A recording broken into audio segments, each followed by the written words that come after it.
Buenos días para todos. Bienvenidos a este evento nuevo. La Asociación Iberoamericana de Cirugía Pediátrica inicia hoy un curso más de la especialidad. A raíz del curso que tuvimos hace 2 meses, de Iberoamericano de Cirugía Pediátrica, que fue muy exitoso, pues la Asociación Iberoamericana de Cirugía Pediátrica en conjunto hemos planeado este evento hecho por residentes, para residentes y cirujanos pediatras. Curso a cargo hoy día de España, el programa de residencia de Hospital Materno Infantil de Málaga. Este curso es hecho con mucho amor por los residentes iberoamericanos, está coordinado por la Pontificia Universidad Javeriana de Cali.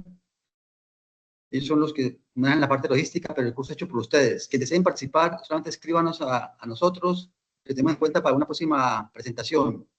Queremos que este sea un curso de su agrado, hagan sus preguntas los residentes, sobre todo, porque es un curso hecho por ustedes mismos, para ustedes mismos. La idea es que los mismos residentes sean los que entablen la discusión entre ustedes. Adelante, Nicolás, nuestro residente R3, que está a cargo el día de hoy de la moderación de esta presentación. Adelante, Nicolás. Bueno, muy buenos días para todos. Un saludo muy especial desde Cali, Colombia. Ya siendo acá las 7:06 de la mañana, vamos a dar inicio a esta gran actividad. Y voy a presentar entonces el tema del día de hoy, que se titula Anomalías vasculares en la infancia. Va a estar presentado por la doctora Inés Alameda Guado, quien es R4 de Cirugía Pediátrica del Hospital Regional Universitario de Málaga, España. Y la tutoría acompañada por la doctora María Jurado Tavares. Adelante, Inés, puedes compartir tu presentación e iniciar. Muy buenos días a todos los que nos están escuchando. Muchas gracias al Club de Residentes Iberoamericana de Cirugía Pediátrica por la oportunidad de inaugurar estas charlas. Y voy a silenciar un segundo el audio. ¿Se me escucha bien?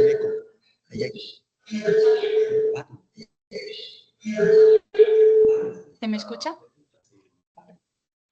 ¿Nico?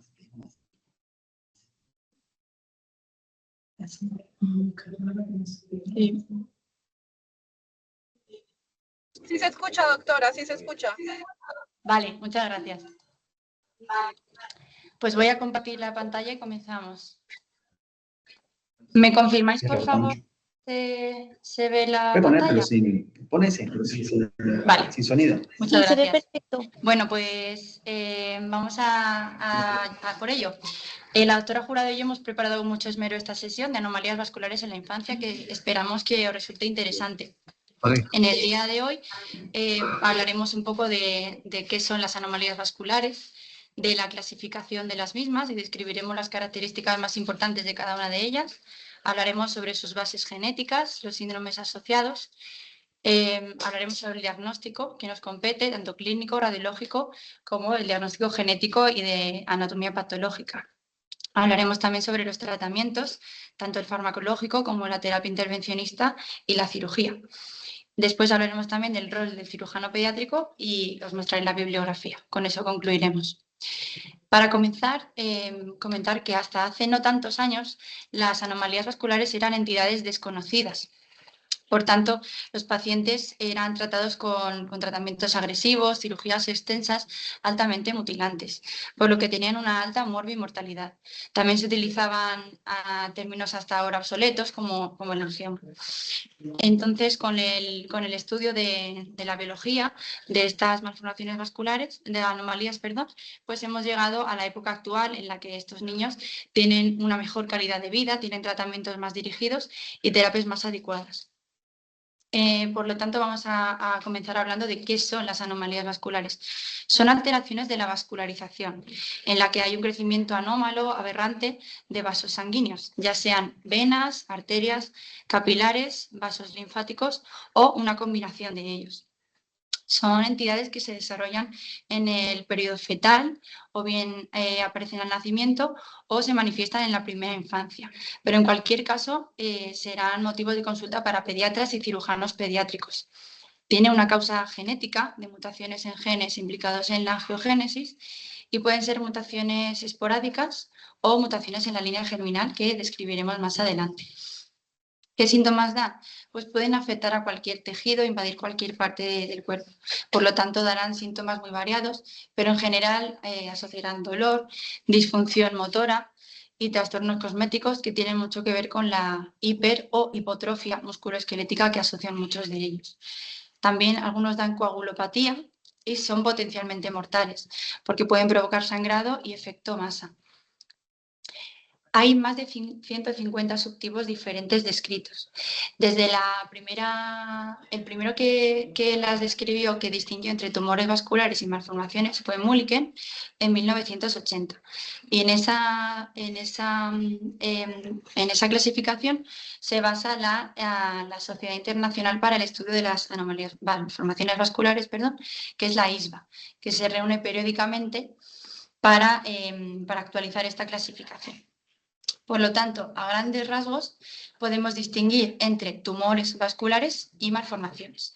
Los tumores, como características principales, son entidades que aparecen tras el nacimiento y, por tanto, suelen involucionar, a excepción de una parte del hemangioma congénito. Por otro lado, tenemos las malformaciones vasculares, que son alteraciones en la embriogénesis. Por tanto, están presentes al nacimiento y no involucionan. Esta es la clasificación generalizada de la ISVA, la más actual, que es de este año, del 2025, que distingue entre tumores vasculares, malformaciones vasculares y las Potentially Unique Vascular Anomalies, que no son entidades que se puedan clasificar en ninguna de ellas porque tienen características ambiguas. Entonces vamos a ir desgranando poco a poco cada uno de los tipos. Empezamos por los tumores vasculares. Dentro de los tumores vasculares distinguimos los benignos, borderline y los tumores malignos. Me voy a centrar en los principales, en los que solemos ver con mayor frecuencia, que son los benignos y los borderline, el hemangiotelioma caposiforme. Para comenzar, dentro de los tumores vasculares, comenzamos por el hemangioma infantil, que es el tumor benigno más frecuente de la infancia. No está presente al nacimiento porque es un tumor y aparece, de hecho, a los pocos días o semanas. Es un tumor proliferativo, ¿vale? Tiene una primera fase de crecimiento rápido que se da durante el primer año de vida. Adquiere el volumen máximo hasta los 6 meses y después ya comienza su evolución. Durante este periodo de crecimiento rápido hay un 13% de riesgo de ulceración y sangrado que hay que tratar con medidas locales. Y después del año de vida comienza la fase involutiva, que es una fase más lenta y dura de 5, 7, 10 años. Hasta los 10 años ya prácticamente todos habrán involucionado, dejando un residuo fibroadiposo con telangiectasia. Histológicamente, la característica de estos tumores es que tienen el GLUT1 positivo, expresan el transportador de glucosa tipo 1. Esto es muy útil para el diagnóstico, sobre todo en hemangiomas más extensos y subcutáneos. Como curiosidad, comentar que nuestra reina, Leonor, o sea, nuestra futura reina, perdón, tuvo un hemangioma infantil. Como veis aquí en la nariz tiene una mancha rojiza que posteriormente desapareció. Y esta es una paciente nuestra, que es la que ha inaugurado la charla, que tiene un hemangioma infantil en proceso de involución. Dentro de los hemangiomas infantiles, pues tienen distintas morfologías, por lo que las podemos clasificar según la profundidad. Pueden ser superficiales, como este que ven en la imagen, profundos, que solamente afectan al plano subcutáneo y no se ven en la piel, o mixtos, que tienen los dos componentes. Y según la distribución que tengan, pues también se pueden clasificar en focales, que son lesiones redondeadas centradas en un punto, como esta que veis. Pueden ser segmentarios, que no tienen una distribución centrada, indeterminados, que tienen un componente de ambas, y multifocales, que son unifocales, pero en múltiples sitios. Estos hemangiomas se pueden asociar a síndromes, entonces tenemos que prestar especial atención cuando los vemos en distribuciones específicas. Por ejemplo, el 30% de los hemangiomas infantiles segmentarios faciales pueden tener anomalías asociadas, como tumores malformaciones en fosa posterior, oculares, defectos cardíacos o externales, que sería el síndrome FACES. Por lo tanto, si nosotros vemos un niño como el de esta imagen, con un gran hemangioma segmentario facial, debemos hacer un estudio, ampliar ese estudio, ¿vale? Para detectar posibles anomalías asociadas. Si vemos un hemangioma cutáneo en el área mandibular, también debemos descartar un hemangioma en la vía aérea, ¿vale? Que no sería visible en un principio, pero tendríamos que estudiarlo. Si vemos un paciente con un hemangioma lumbar asociado a anomalías genitourinarias, renales o vertebrales, tendremos que sospechar el síndrome lumbar pelvis sacral, según la bibliografía que consulté. Por ejemplo, este es un paciente nuestro, un neonato intervenido de una malformación anorrectal con fístula al nacimiento. Como veis, tiene un hipospadias muy severo y también tenía agenesia sacra. A los pocos días del nacimiento se advirtió pues, una mancha rojiza en la zona lumbar, que fue creciendo posteriormente. Entonces, este paciente correspondía a ese síndrome. Decir que, como ya he dicho, que tenía riesgo de ulceración, justamente la semana pasada este paciente comenzó con una ulceración de la zona y necesitó medidas locales y tratamiento. También tenemos el hemangioma congénito, que es distinto del infantil. Son lesiones que se desarrollan intraútero y está presente al nacimiento. Este no presenta un crecimiento, pero sí presenta una involución. Y hay distintos patrones de involución. Tenemos por un lado el RITS, el rápidamente involutivo, el parcialmente involutivo y el no involutivo. Son lesiones que ya permanecen de por vida. Destacar que también otra diferencia respecto al infantil es que mientras que el infantil no tiene mutaciones genéticas definidas, el congénito sí se puede asociar a mutaciones genéticas en el espectro GNA.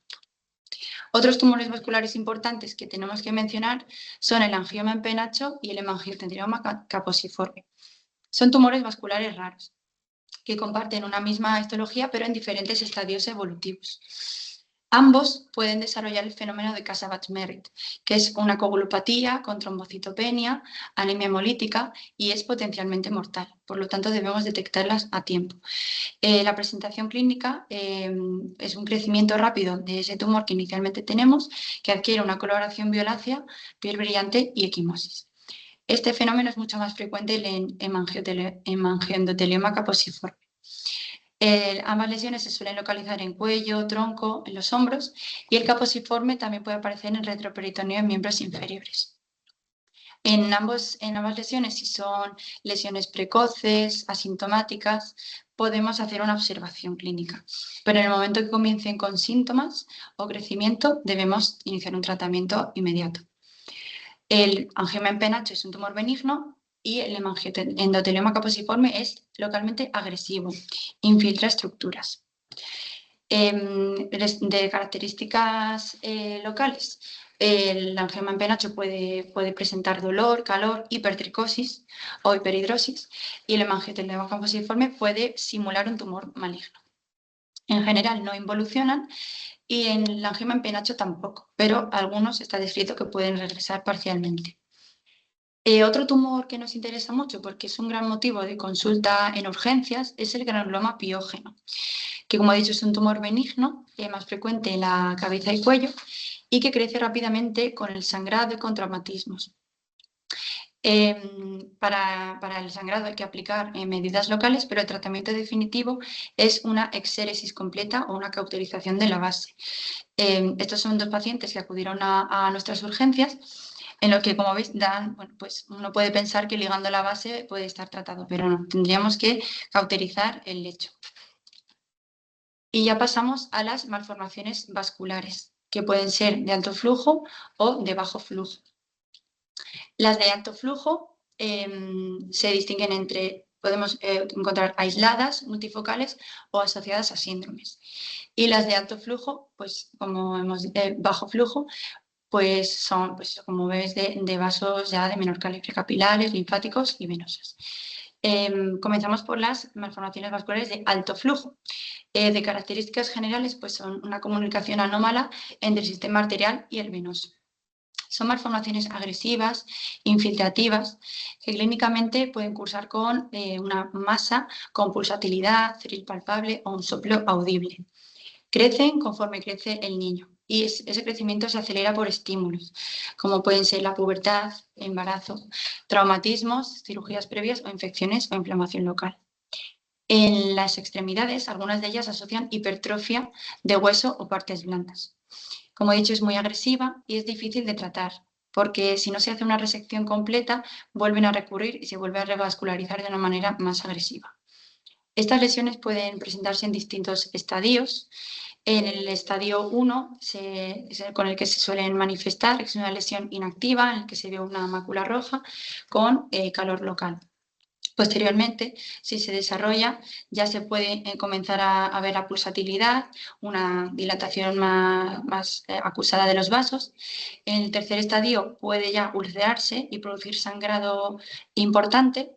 Y en la cuarta fase, que no tienen por qué llegar los pacientes, pero ya por el robo arteriovenoso, estos pacientes se descompensan y pueden llegar a tener insuficiencia cardíaca. Podemos distinguir entre aisladas, que son la malformación arteriovenosa propiamente dicha, o una fístula arteriovenosa directa. Esta clasificación de Jakes distingue los distintos tipos de fístulas arteriovenosas que pueden producirse. Esta sería la fístula directa y ya después tenemos diferentes comunicaciones entre el sistema arteriovenoso con un nidus de vasos, que es el que hay que tratar. Las multifocales, pues dentro de ellas podemos distinguir la conocida enfermedad de Rendueusler-Weber, que asocia, aparte de epistaxis, hemorragias digestivas, telangiectasias, y puede asociar malformaciones arteriovenosas viscerales en pulmones, hígado y en cerebro por ese orden. Y después tenemos las malformaciones de bajo flujo, que pueden ser capilares, linfáticas o venosas. Comenzamos por las venosas. Pues como he dicho, son canales venosos anómalos en los que clínicamente veremos masas blandas, compresibles, de coloración azul, que son muy infiltrativas.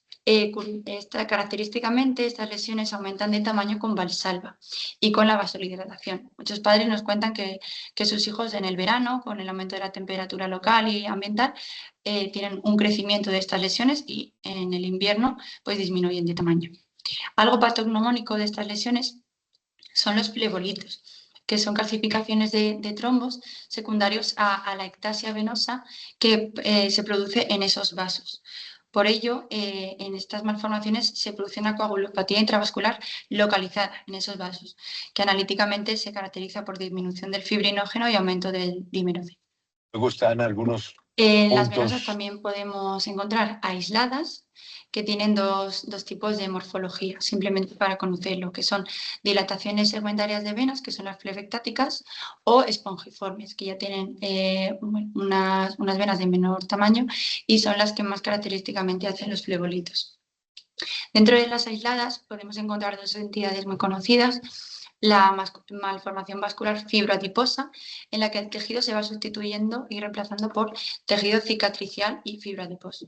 Por eso estas malformaciones no responden a la esclerosis. Y la malformación venosa verrugosa, en la que las lesiones venosas evolucionan a formas hiperqueratósicas y verrugosas características como las que veis en la imagen. Y dentro de las multifocales, pues tenemos, como su propio nombre indica, pues varias malformaciones en distintas ubicaciones.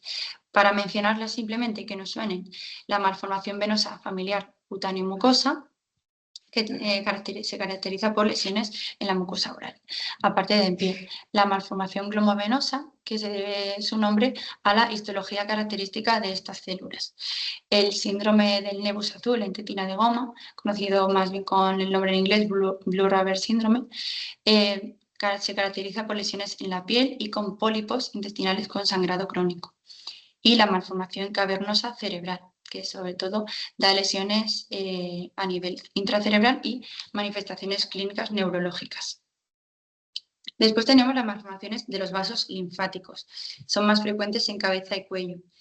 Pueden ser también aisladas, que dentro de ellas podemos encontrar pues macroquísticas, todas ellas forman quistes bien mayores de 1 centímetro, que serán macroquísticas, o microquísticas, que son lesiones, son vesículas muy pequeñas, que si afectan a la piel, veremos vesículas claras o bien hemáticas de aspecto verrugoso, y también parecen angioqueratomas, o mixtas, que tienen quistes de ambos tamaños.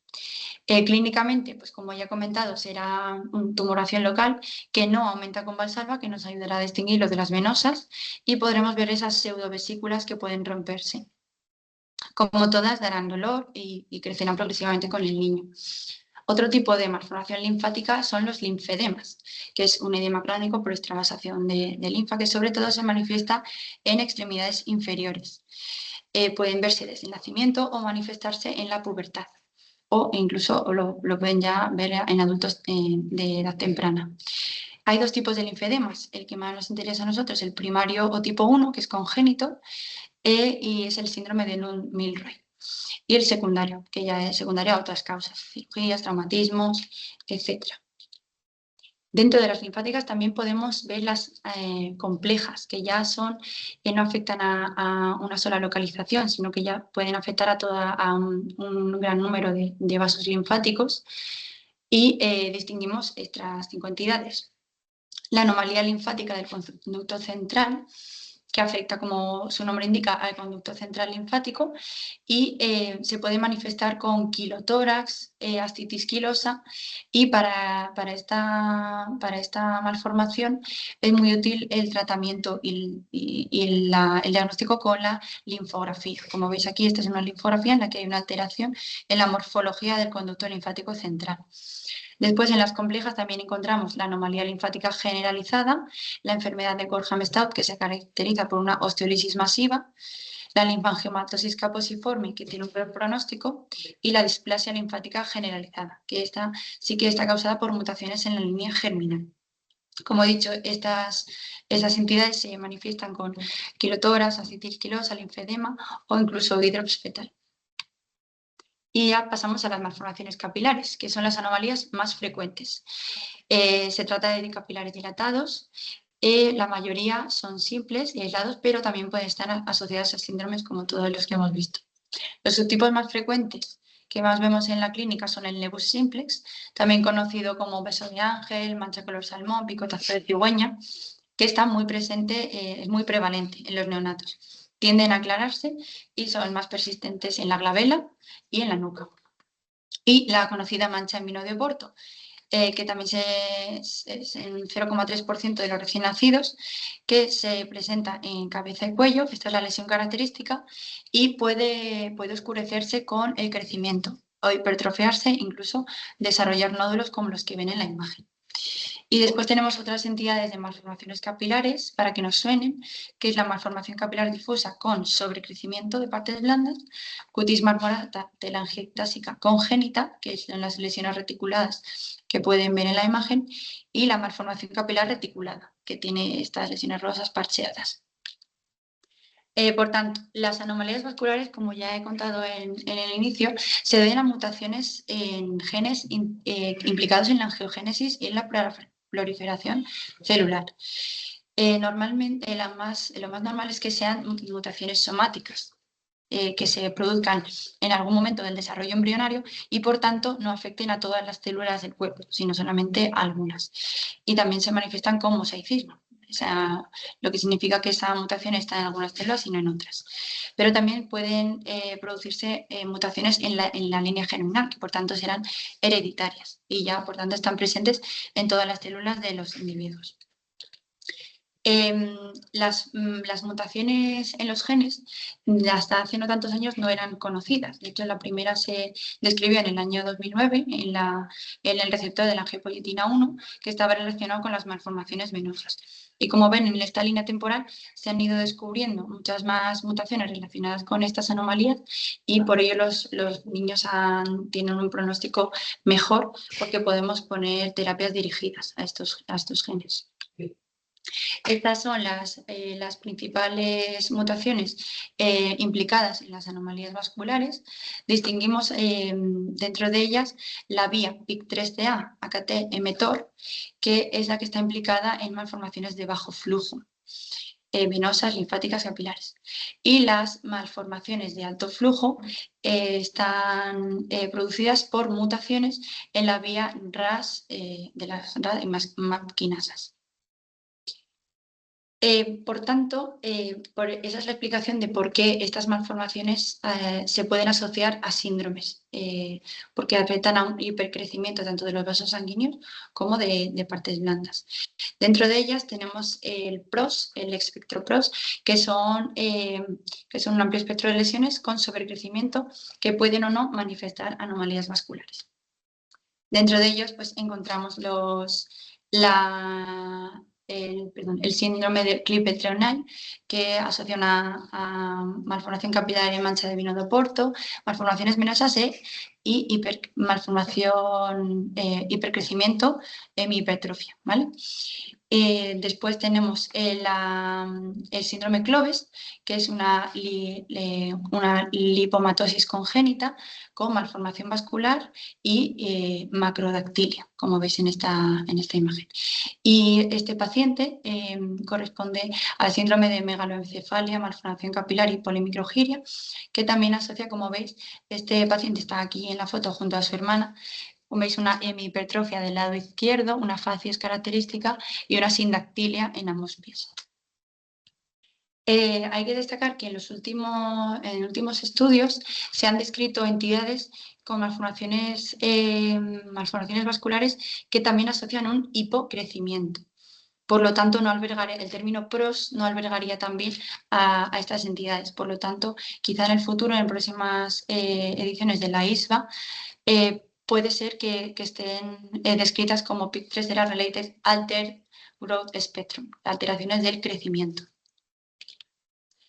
Dentro de los síndromes asociados a malformaciones capilares, pues tenemos que destacar el síndrome por excelencia, el Sturge-Weber, que está descrito en mutaciones somáticas en el gen GENAC y clínicamente se caracteriza por malformación capilar facial trigeminal, o conocida como mancha en vino de Oporto, y malformación capilar venosa leptomeníngea, que también se conoce coloquialmente como angioma leptomeníngeo.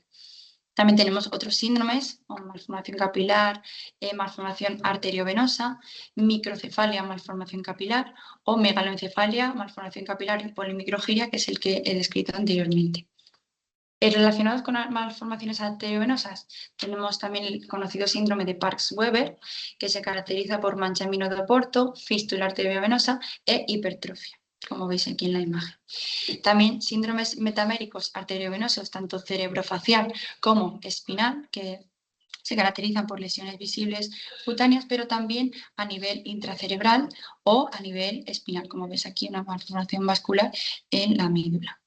Y el síndrome del tumor jamatomátoso asociado al TEN, que también se relaciona con malformaciones vasculares, tanto arteriovenosas como venosas, como también se ve en esta diapositiva. Respecto a las malformaciones venosas, ¿qué síndromes pueden incluirlas? Pues el Cloves, que también lo he mencionado anteriormente, que es una lipomatosis congénita con hipertrofia y malformaciones vasculares y esqueléticas. Síndrome de Maffucci, que asocia a hemangiomas y encondromas, como veis aquí en la foto, y el sinus pericrani, que no es una malformación, no es un síndrome como tal, pero es una malformación rara, que es una comunicación entre el sistema venoso extracraneal y los senos venosos durales, como veis aquí la comunicación en esta imagen de resonancia.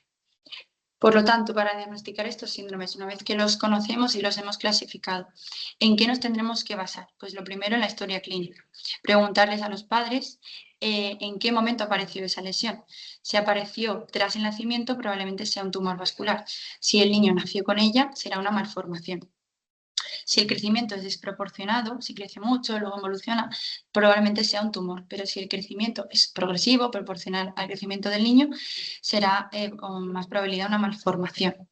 Y como hemos dicho, si evoluciona espontáneamente, será probablemente un tumor, a excepción del hemangiendotelioma caposiforme, el angioma en penacho, y el hemangioma congénito no involutivo. Y si no evoluciona, pues será una malformación. También destacar que en los últimos años pues, unos compañeros chinos han desarrollado una aplicación que te diagnostica con una foto los diferentes tipos de hemangiomas como herramienta para el diagnóstico. ¿Qué pruebas radiológicas tenemos que pedir? Pues inicialmente siempre pediremos una ecografía Doppler que nos diferencia entre alto, bajo flujo y es útil en lesiones superficiales y se solicita por pues, su accesibilidad. Pero es verdad que luego el estándar para el diagnóstico de estas malformaciones es la resonancia magnética, que nos da una mucha mejor definición y nos puede ayudar a planificar la cirugía. Unas pinceladas de cómo veremos en la imagen estos anomalías. El hemangioma infantil, podemos ver en su fase de proliferación vasos con alto flujo intralesionales. Y una vez han involucionado, podemos ver restos fibroadiposos, que será lo que nos confirme también la involución. Por ejemplo, aquí veis una vascularización muy florida de un hemangioma proliferativo y aquí ya los restos fibroadiposos con escasa vascularización. El hemangioteloma caposiforme, para destacar que siempre tendremos que pedir una resonancia para comprobar la afectación de planos profundos. Dentro de las malformaciones como tal, pues en las malformaciones venosas, en la ecografía sí que podemos ver esos flebolitos de los que hablábamos, que son patognomónicos, y en general pediremos resonancias, donde veremos realce de paredes en las malformaciones linfáticas macroquísticas, pero no del contenido. Y en las malformaciones arteriovenosas sí que veremos un nido vascular y ese flujo importante. Por lo tanto, las bases genéticas e histológicas, pues también tendremos que ampliar el estudio en los casos que sea necesario. Si sospechamos síndromes en los que tengamos que descartar un gen mutado, pues sacaremos una muestra de sangre para detectar mutaciones en línea germinal. Y si resecamos la lesión o tenemos que hacer una biopsia para ampliar el estudio, será para detectar mutaciones somáticas. Destacar que la biopsia puede ser incisional, excisional o también biopsia líquida, que se extrae de vasos sanguíneos cercanos a la lesión y también nos pueden aportar una muestra adecuada. Respecto a la anatomía patológica, a destacar que lo más importante es el GLUT1 en los hemangiomas infantiles. Muchas veces tendremos pacientes con malformaciones bien definidas o síndromes incluso bien definidos, donde la anatomía, la genética nos saldrá negativa. Y esto es importante por el mosaicismo que explicábamos, porque puede ser que en esas células no se detecten o bien haya que derivarlos a un centro más especializado que tengan paneles de genes más amplios. ¿Cómo trataremos estas anomalías vasculares? Pues muchas veces podemos hacer una observación y seguimiento en las lesiones involutivas. También podemos darles un tratamiento farmacológico, terapia intervencionista, tratamiento láser o resecar quirúrgicamente. Muchas veces no tenemos por qué pasar por tratarlos con fármacos para luego hacer una terapia intervencionista, sino que tenemos que hacer una combinación de estos. De dianas farmacológicas, que ha sido la gran revolución en el tratamiento de estas anomalías, pues nos vamos a centrar, se utilizan fármacos que antes eran quimioterápicos, anticancerígenos, pero se ha probado y se ha demostrado su efecto en las anomalías vasculares, como el tramitinib en la anti-MAC2, el alpelisib anti-PIK3CA, pero nos vamos a centrar nosotros en el sirolimus, en la rapamicina, que es el inhibidor de mTOR, que se puede prescribir oral o tópico, dependiendo de la localización de la malformación, y está indicado en malformaciones vasculares de bajo flujo. Tiene unos efectos ya bien demostrados en la reducción del tamaño de estas lesiones, de los síntomas y de la coagulopatía que asocian. Son pacientes que necesitarán controles analíticos por los efectos adversos que pueden presentar. Estos niños pueden presentar una elevación, una hipercolesterolemia, y una inmunosupresión. Por eso es importante tenerlos bien controlados. Clínicamente también pueden presentar mucositis, astenia, cefalea, y estos son síntomas que tenemos que explicar a los padres en la consulta en la que les explicamos cuándo vamos a iniciar el tratamiento. Nosotros lo que hacemos es eso, citar a los padres, al paciente, para informarle de todos los riesgos, alternativas y de los efectos secundarios. Les pedimos una autorización a los padres, ya que el fármaco todavía es de uso off-label. Sacamos una analítica previa con hemograma, coagulación, perfil hepático y lipídico para ver que esté todo normal para poder iniciar el tratamiento, y lo iniciamos a una dosis de 0,8 miligramos por metro cuadrado, 2 veces al día. Nosotros podemos utilizar cualquier calculadora para calcular la superficie corporal. Nosotros utilizamos esta, que os dejo aquí el link. Después haremos una analítica al mes para controlar el hemograma y ajustar la dosis en función del rango terapéutico, que perseguimos un rango entre 5 y 15, pero es cierto que hay pacientes en los que mantenemos un rango inferior porque el fármaco es igualmente efectivo. El sirolimus también se puede utilizar de manera prenatal en malformaciones linfáticas complejas, que es algo que no está todavía muy publicado, en muy poquitos casos. Este es un paciente nuestro que con 24 semanas de gestación se detectó una malformación linfática cervical que afectaba potencialmente a la vía aérea. Entonces se decidió en comité iniciar sirolimus oral a la madre y la verdad es que el paciente evolucionó de manera muy favorable, permitió un parto vaginal y este es nuestro paciente a los 3 días de vida. No es una diana farmacológica contra un gen, pero debido a tan extenso tenemos que hablar también del propranolol, que es un beta bloqueante muy utilizado en hemangiomas infantiles.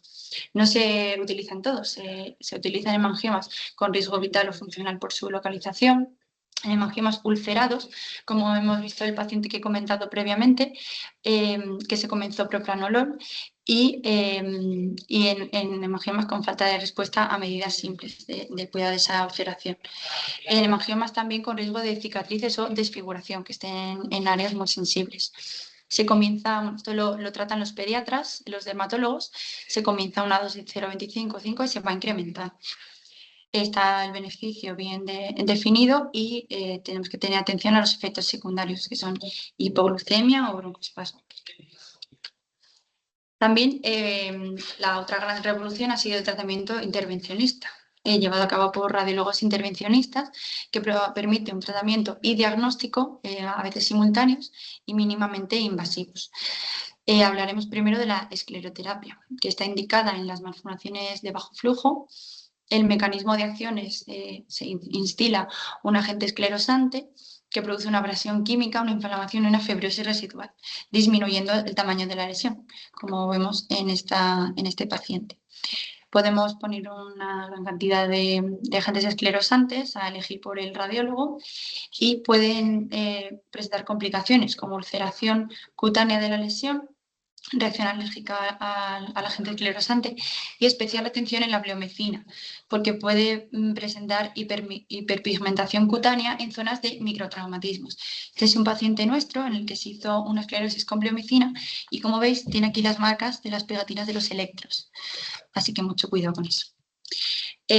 Otra gran revolución es la escleroterapia con bleomicina, que está en auge en los últimos años y se utiliza en centros de momento especializados, en el que combina la esclerosis con bleomicina con una electroporación reversible de la zona, que se hace a través de esta sonda y aumenta la permeabilidad del tejido. Por lo tanto, el paciente requerirá menos sesiones y, por lo tanto, habrá una menor toxicidad derivada de la bleomicina. Atención también, como he contado, a la hiperpigmentación cutánea que se produce en esas zonas. La embolización también está especialmente indicada en las malformaciones arteriovenosas, que es la principal indicación, y también como de manera prequirúrgica en las malformaciones arteriovenosas complejas, en tumores hipervasculares, por ejemplo, ulcerados, que estén dando muchos problemas, se puede intentar hacer una embolización del vaso nutricio, y malformaciones grandes para reducir el sangrado y facilitar esa resección posterior. También se puede hacer una embolización con múltiples materiales. Por último, la terapia láser, en nuestro centro la realizan los dermatólogos. Existen diferentes tipos de láser que son útiles para cada tipo de malformación. Para las malformaciones capilares, el láser de elección es el de colorante pulsado. Para las malformaciones venosas superficiales, el neodimio YAG. Y para las linfáticas superficiales también, el láser de CO2.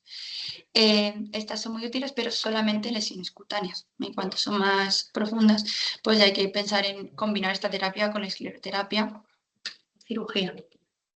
Y nuestro papel, porque esta es una sesión para cirujanos. Cuando nosotros pasamos a la acción, pues actuaremos en primer lugar en malformaciones muy localizadas que sean resecables. Por ejemplo, en tumores que han dejado una lesión residual o malformaciones venosas muy localizadas. También hay un gran papel en la reconstrucción y el tratamiento de secuelas funcionales que dejan estas malformaciones. En cirugía paliativa, por ejemplo, si tenemos un paciente con un quilotórax masivo que no se puede abordar esa malformación linfática, podemos hacer una ventana diafragmática para liberar ese pulmón. Y en malformaciones arteriovenosas también haremos una resección tras embolización del nido. Por ejemplo, esto es un paciente que tenía un hemangioma que en principio involucionaría si lo dejamos, es un hemangioma congénito, que se ulceró, el paciente se inestabilizó con una anemia muy severa, incluso tuvo que ir a UCI. Entonces, en este caso se embolizó el vaso nutricio y posteriormente nos permitió una resección de la lesión. Y tenemos un papel adyuvante tras escleroterapia o láser en lesiones residuales. ¿Cuál es nuestro rol en todo este escenario? Pues dependiendo del país y del hospital en el que trabajemos, podemos formar parte o incluso coordinar los comités multidisciplinares. Aquí en el Hospital Regional de Málaga, los cirujanos plásticos pediátricos, coordinamos el Comité de Anomalías Vasculares, en el que se realizan reuniones mensuales y consultas monográficas. Y nos ayudamos de toda la participación de distintos especialistas. Trabajamos con los dermatólogos, obstetras, radiólogos, etc. Y nos coordinamos con centros de referencia nacional para derivar casos complejos. Por lo tanto, para casa, mensajes clave que tenemos que sacar de esta sesión, que las anomalías vasculares son lesiones congénitas, que tienen un curso crónico y que requieren un enfoque multidisciplinar, por supuesto. Que la clasificación de la ISVA distingue entre malformaciones y tumores vasculares, que son clave para elegir el tratamiento. El diagnóstico clínico es fundamental, pero siempre nos deberemos apoyar en pruebas radiológicas y en la genética para dirigir las terapias. El manejo actual se basa en terapia farmacológica, con sirolimus principalmente, y en terapias mínimamente invasivas y la cirugía. Y el manejo siempre debemos tratar de controlar los síntomas del paciente, preservar la función, mejorar su calidad de vida y evitar las secuelas a largo plazo. Tenemos que hacer una detección precoz y derivar a unidades especializadas en caso de que sean lesiones complejas o que pensemos que se van a manejar mejor. Esta es la bibliografía que he consultado. Y bueno, muchas gracias. Espero que esta sesión os haya parecido interesante, que hayáis aprendido o repasado conceptos. Y bueno, me alegro de haber abierto la veda para futuras reuniones entre residentes. Muchas gracias.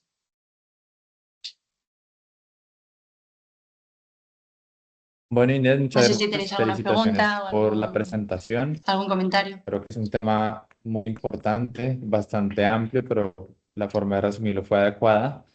Y pues, tomar lo que decías anteriormente de atañirnos a la clasificación y a los términos actuales para evitar que manejemos diferentes términos y que hablemos el mismo idioma, pues es bastante importante.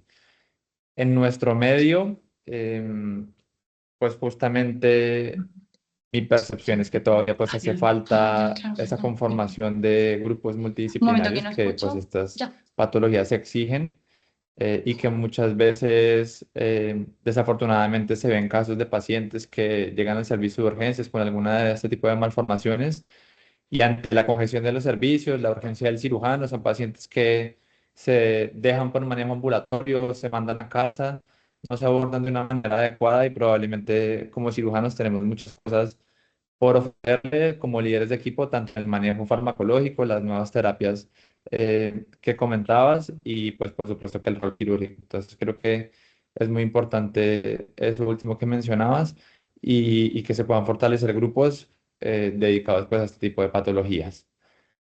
Con todo esto, Totalmente. vamos a abrir el espacio para comentarios y para preguntas.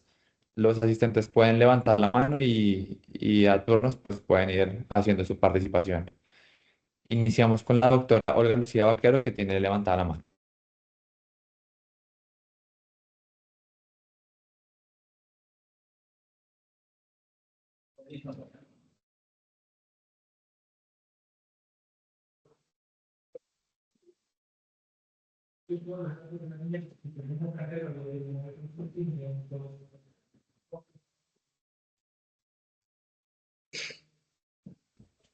Si no, el doctor Jorge Oliveros puede hacer su participación.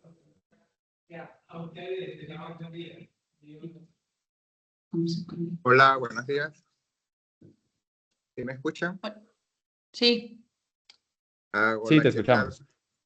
Bueno, primero que nada, soy el doctor Jorge Oliveros, soy cirujano pediátrico en el Hospital Roberto Gilbert en la ciudad de Guayaquil, en Ecuador.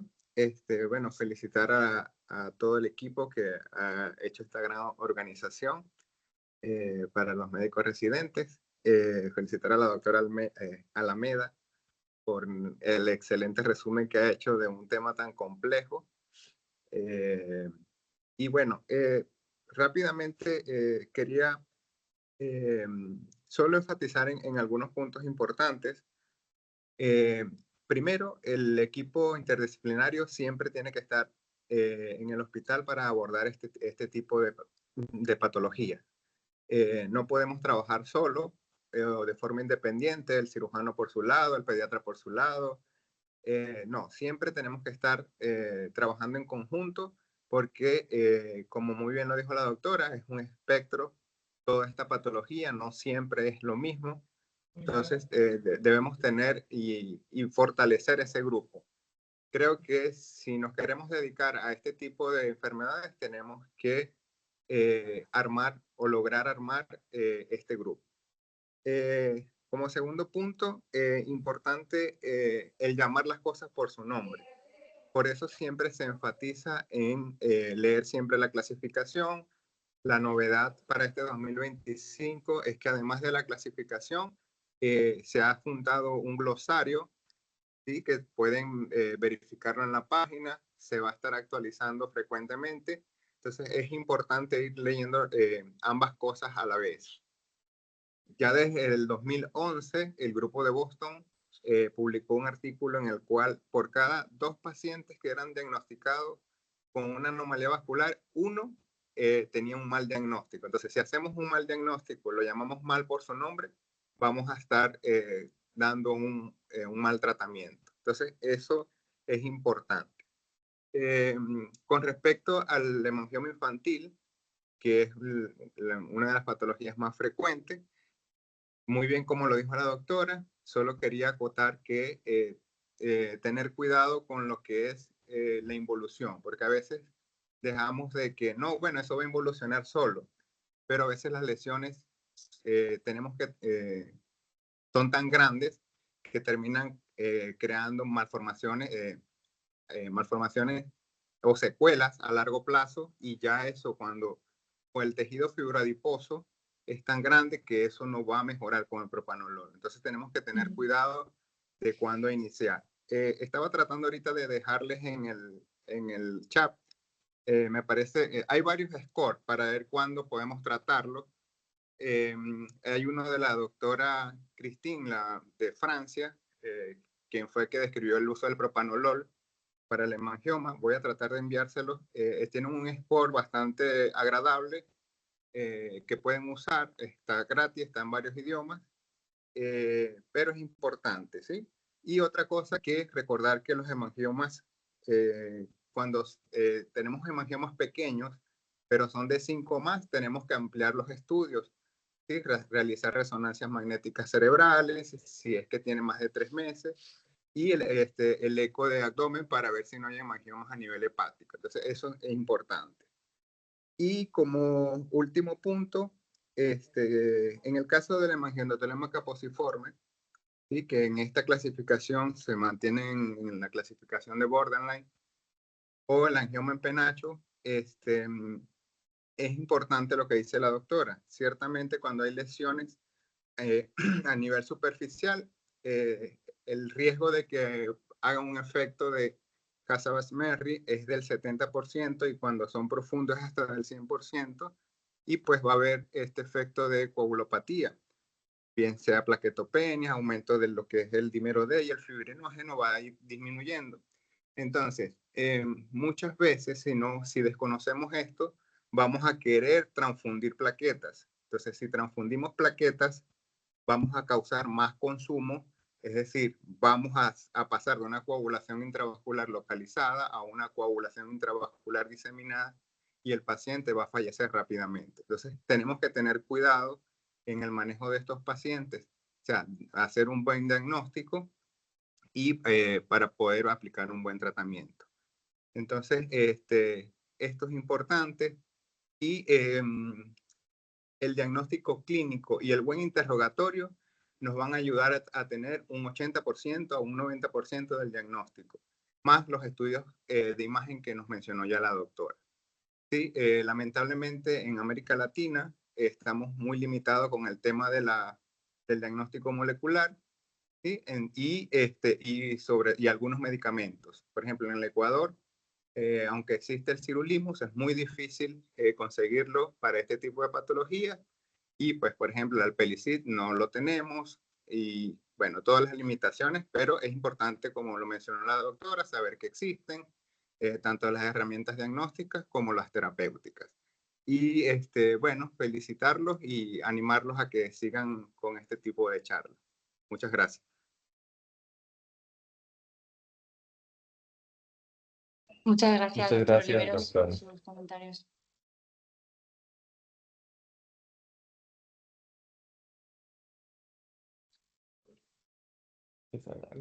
¿Hay algún otro comentario o pregunta? Invitamos a los residentes que están conectados de los diferentes países, que también pueden compartir su experiencia con el manejo de estas patologías en sus diferentes servicios.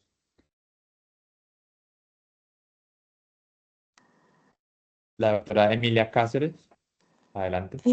Buenos días, ¿cómo están? Mi nombre es Emilia Cáceres, soy residente de segundo año de cirugía pediátrica en la ciudad de Quito, en la Universidad San Francisco. Mi pregunta era, me parece que no escuché, y si lo hizo a la doctora en exposición, ¿qué tiempo esperan después de un abordaje con escleroterapia para considerar una intervención quirúrgica ya por parte de nosotros? O si se puede repetir la escleroterapia, ¿qué tiempo de diferencia tienen ustedes? ¿Algún protocolo o algo entre la una y la otra para repetir la sesión de escleroterapia o decidir ya un abordaje quirúrgico?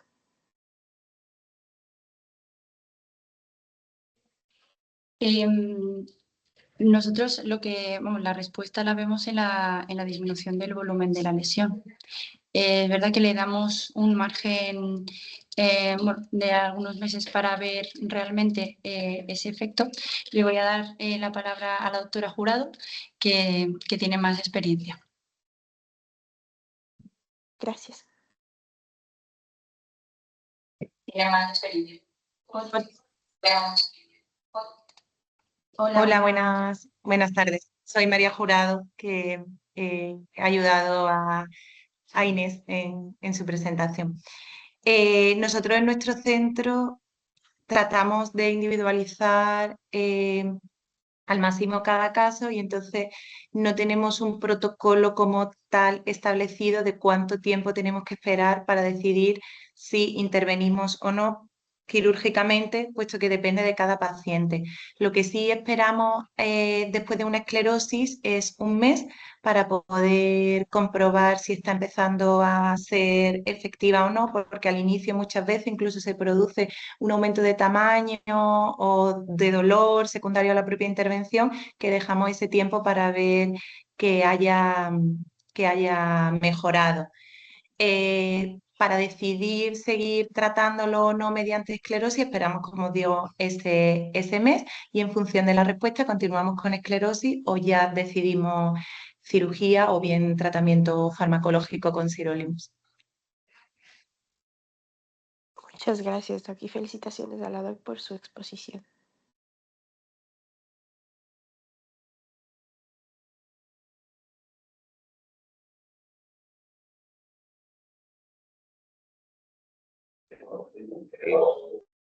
Hola, muy buenos días. Muy buenos días, yo soy Andrés, soy residente de primer año de cirugía pediátrica de la Pontificia Universidad Javeriana. Quería preguntarles si ustedes han utilizado crioterapia en el manejo de algún tipo de malformación vascular. Acá hemos hecho algunos casos y los resultados han sido hasta ahora favorables, pero queríamos conocer si desde su experiencia ustedes lo recomendarían, lo que se sabe al respecto. En nuestro centro actualmente no se ha hecho, no se ha manejado ningún paciente con crioterapia.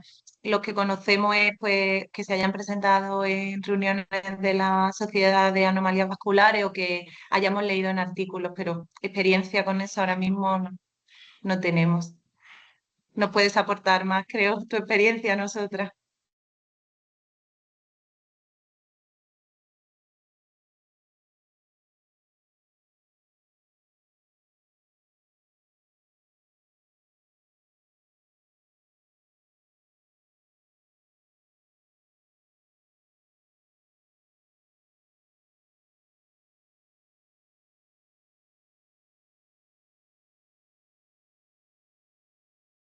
Estamos por finalizar. ¿Qué tal? Buenos días. Brandon Torres, residente de cirugía, tercer año de Lima, Perú. Para comentar, primero, muchas gracias por tu exposición, muy bonita, muy extensa. He podido ver el abordaje quirúrgico desde un inicio, las complicaciones que han tenido en algunas malformaciones vasculares, ¿no? Algunos los cirujanos cardiovasculares en mi ciudad son los que ven esos tipos de malformaciones. Entonces, a veces tenían recidivas, infecciones, ¿no? Pero juntamente con la evolución del servicio han llegado a hacer juntas médicas con diversas especialidades, dermatología, radiología intervencionista y neurocirugía, en los cuales han podido llegar a tratar casos complejos, sobre todo en aquellos pacientes donde tenían afecciones en cara y comprometían también vasos ópticos, ¿no? Entonces, eso es muy importante, quería recalcarlo porque en ciertos procedimientos muy invasivos podíamos comprometer, ¿no?, la visión o dejar alguna un mal aspecto en el paciente, pero con el apoyo de estas intervenciones mínimas, ¿no?, podemos llegar a tener unos buenos resultados, ¿no? Y por eso recalco mucho la importancia de tu exposición. Gracias. Sí, cada vez de hecho creo que está más descrito que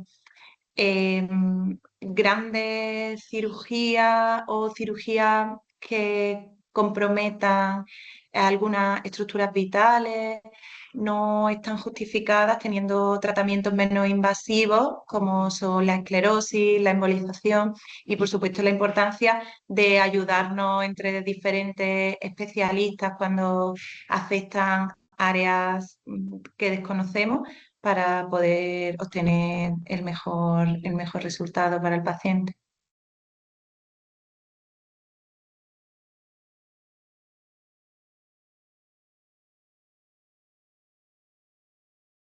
Bueno, no veo más manos levantadas. Creo que cumplimos con el tiempo y con el objetivo de la actividad. Damos cierre entonces a esta primera sesión del Club de Residentes Iberoamericanos de Cirugía Pediátrica y abrimos la invitación a que los diferentes residentes, si tienen alguna propuesta de temas para revisar, nos lo hagan saber y que recuerden que es una actividad que vamos a estar realizando cada mes desde pues algún sitio diferente de Iberoamérica para que todos pues podamos compartir y seguir aprendiendo a pesar pues, de la distancia y las fronteras. Muchas gracias a todos por la participación y tengan un buen día. Gracias, Nico, por Ah, la bueno, y bonita por último, iniciativa. estas actividades van a quedar grabadas y van a publicarse en el canal de YouTube posteriormente y estaremos pues dando la información vía redes sociales y WhatsApp para las siguientes. Muchas gracias. Gracias, un saludo a todos. Feliz día. La Gracias, siguiente doctora. actividad iniciaría Buen en trabajo. enero de 2026.